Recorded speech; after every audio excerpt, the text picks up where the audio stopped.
монголчууд маань хятад ард улс руу ямар нэгэн найз нөхөд танихгүй хүмүүстэй хамт ирэхдээ гэмт одоо энэ хүн удалдах гэмт хэргийн золиосуулж болцсохгүй маа. Биеийн үнэлэх хүчээр биеийн үнэлэхийн ажиллагаанд татагдан орж болцсохгүй маа гэдгийг бол байнга бодож явах хэрэгтэй. Магадгүй өөрсдөө чинь найз нөхөд хүртэл одоо энэ давцарч тийм зам руу уруу татахыг үгүйсэхгүй. Тэгэхээр одоо маш өөрсдийн л одоо ухамсарын болгоомжлол одоо тэр юмуд бол байнга явж явах хэрэгтэй.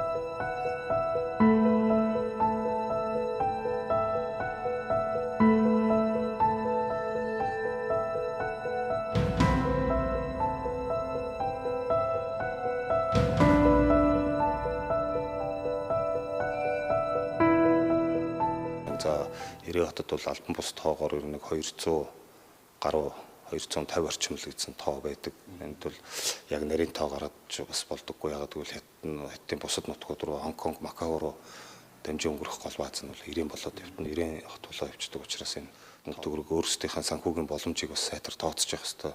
Тэгэхгүй бол буудлын барьцаанд гэж паспортын тавьж явуулчаад дараа нь одоо бүх хүчээр биеийг хөндлөх зам руу оруулж байна.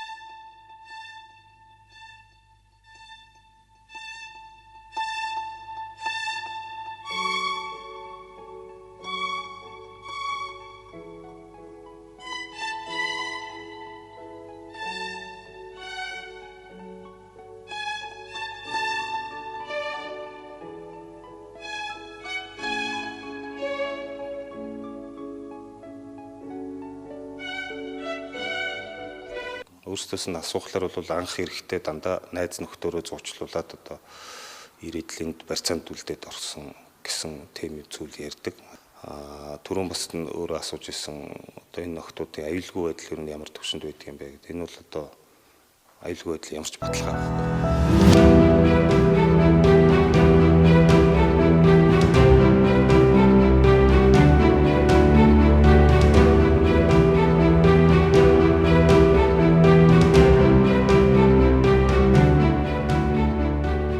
Үнэлэгчдийн хувьд болохоор ямар нэгэн байдлаар хард амхны мансууруулах байцны хамааралтай болдог.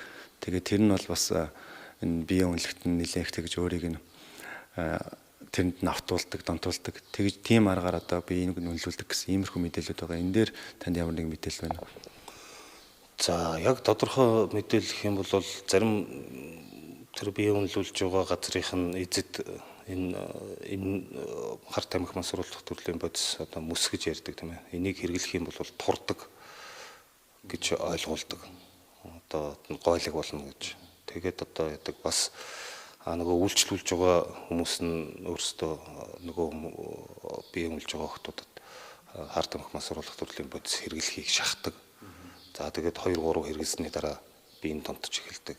Одоо өөрөө хүсэж авч хэрэглэж эхэлдэг. Одоо ийм тохиолдлууд байдаг гэж байна. За одоо бол мөнгөө тохирогоо хийгээд явах гэж байна гэж бодож байна. Бүгд найрамдах хятад ард улсад хөдөлмөрлөн гэдэг ойлголт бол одоо энэ манай иргэдийн одоо ялангуяа 90 хотод амьдарч байгаа иргэдийн ажилч хөдөлмөрлөж байгаа юунууд бол бүгд дандаа хууль бусаар хөдөлмөрлөж байгаа байхгүй. Тэгэхээр ер нь бүгд найрамдах хятад ард улсад ажиллуулна гэсэн тийм зарын дагуу ялангуяа хүүхдүүд маань ирэх гэж байгаа бол тэр бол хизээч дандаа хууль бус одоо биеийн үнэлэх зам руу шахах гэж байгаа шүү гэсэн анхны дохио шүү гэдгийг бол сайн ойлгож явах хэрэгтэй. За тэгэхээр бид дэд консул баяр сайхантай ярилцлаа. Бид яаж энэ байдлаас өрчсөн сэргийлэх вэ гэдэг талаар мэдээлэл өгөх зорилготой 90 хотоос сурвалжлаа. Баярлалаа.